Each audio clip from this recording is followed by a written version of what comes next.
點解廣東人咁中意出去到處旅遊呢？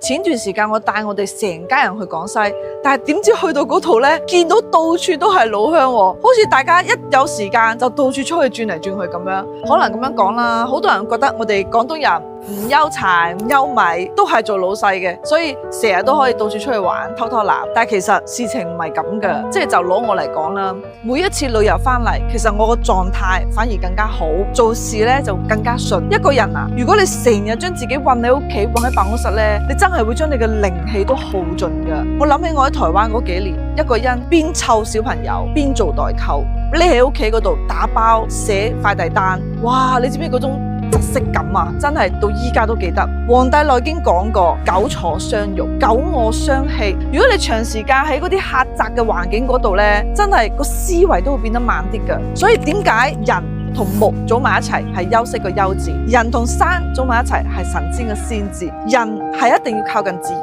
嘅，咁你先可以真正咁修養自己。對我嚟講，旅遊從來都唔係玩，而係行出去睇世界嘅同時，可以吸收更加多嘅天地靈氣。只有當你自己活得明白嘅時候，其實身邊嘅人先會更加有活力。最好嘅生活唔係搏命揾錢換嚟㗎，而係喺你努力嘅同時，更加識得行出你自己嘅世界。